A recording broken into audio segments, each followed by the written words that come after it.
Let's make this kick because, Friday. Also, Spain vs. Portugal at 11 a.m. World No. 1 Dustin Johnson trying to lap the field at Shinnecock while everyone else looks like us weekend duffers trying to play that infernal course. Anybody getting any work done today?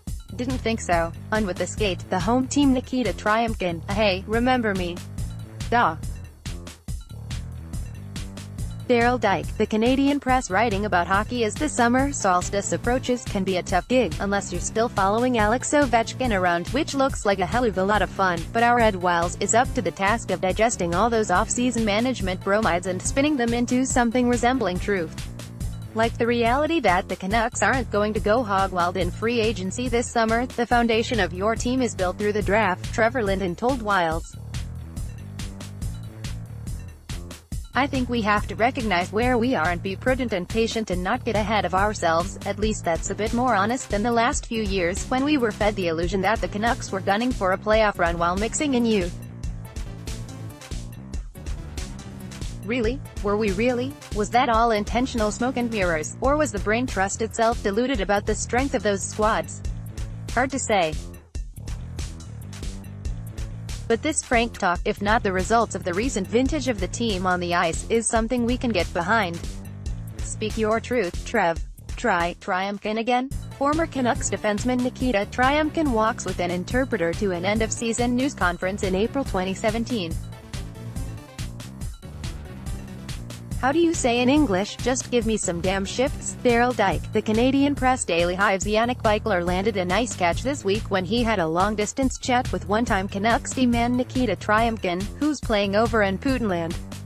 Though you'd expect some sour grapes from the towering blue liner over the way he was underutilized here, he says he's followed the Canucks closely and wouldn't rule out a return after his Yekaterinburg contract is up.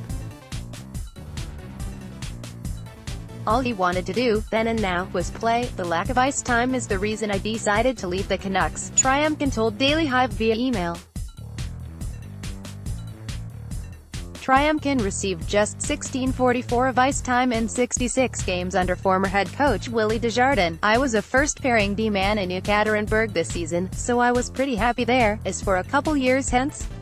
He asks the only relevant question, would I be needed by the Canucks after 2 years when my contract will expire? So the Canucks are taking the kids on the road in the pre-season, hosting camp in Whistler and playing a game in Kelowna. Good idea. Let's truly demonstrate that they're British Columbia's team, not just Vancouver's, and thus spread around all that monumental sadness a bit. I kid. Next year's going to be so much better. Am I right?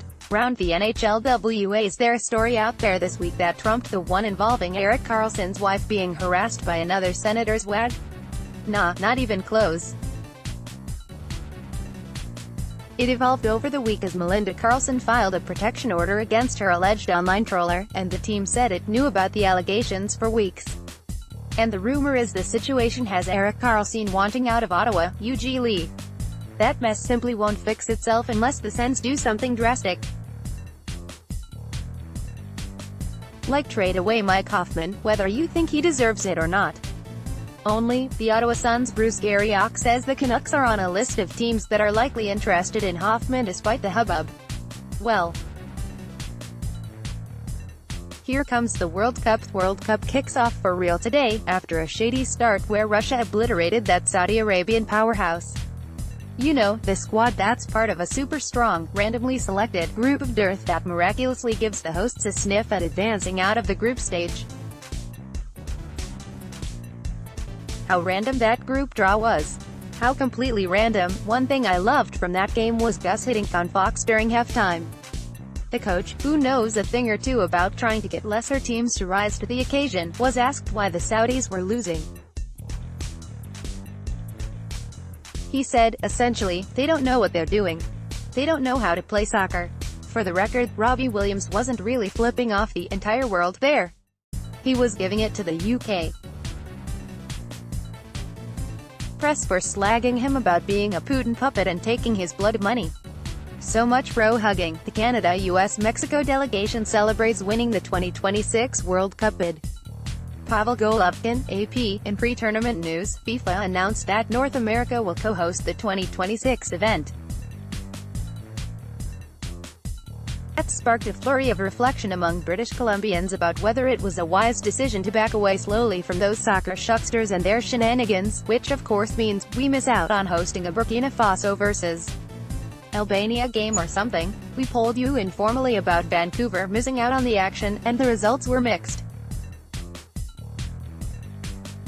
About 45% of you were disappointed, but the rest were either satisfied with the decision, 30%, or ambivalent, 25%. Our soccer-mad sports boss Paul Chapman says it was a missed opportunity, but I'm somewhere in those latter two groups. It's not like the US delegation was going to hand us a semi-final, and there's just too much ass-kissing involved with that FIFA gang. Our old buddy J-Mac tweeted us a reminder just how dirty the whole scene is. Every 4 years, we roll in like suckers, mesmerized by the game and the spectacle and conveniently forgetting that FIFA, like the IOC, are a bunch of horrible, horrible people. Read this, Inside the Battle Against Russian Influence at FIFA https://t.co/n/4foo4eth Jonathan McDonald, at JohnnyMac68, June 10, 2018 Golf, told you it's hard. Tiger Woods making what I'd call normal golfer face. Carolyn Castor, AP. There's something satisfying, in a schadenfreude sense, about watching what's transpiring at the U.S. Open. That course is making mincemeat of the best golfers who ever played the game, reminding them that, for everyone else, par is one hell of a score.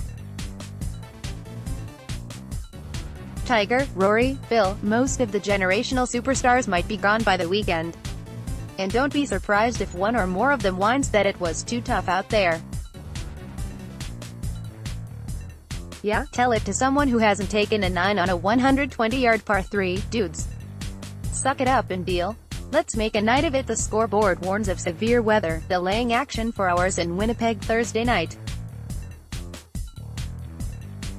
Kevin King, Winnipeg Sun. Well, that was a crazy way to start the CFL season.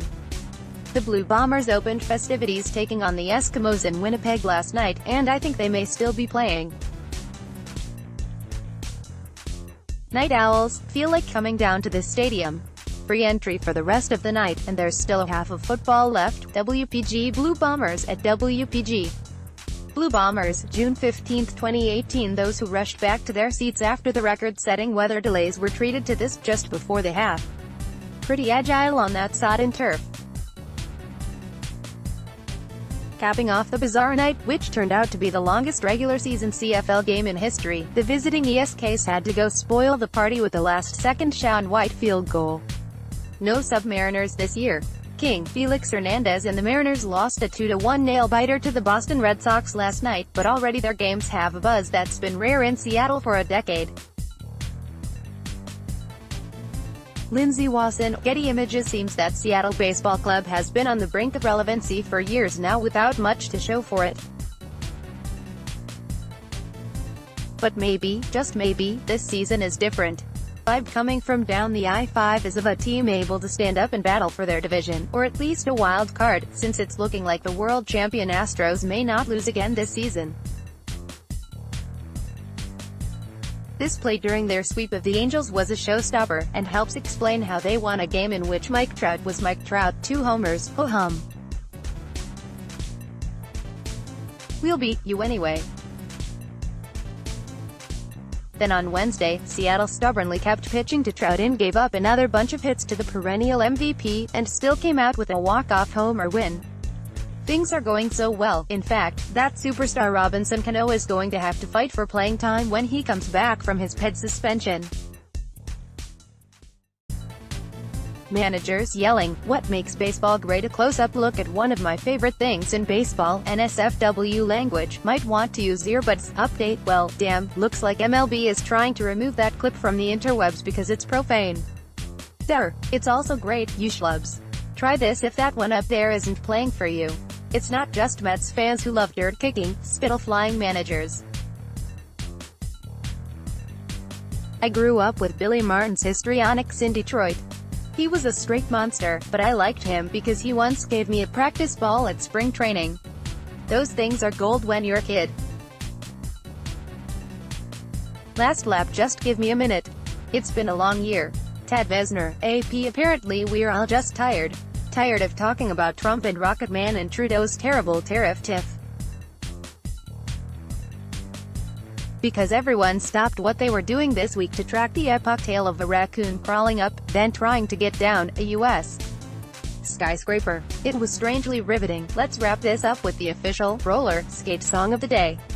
Have a great weekend, everyone. JRUddle at postmedia.com, twitter.com/JRUddle. You might also like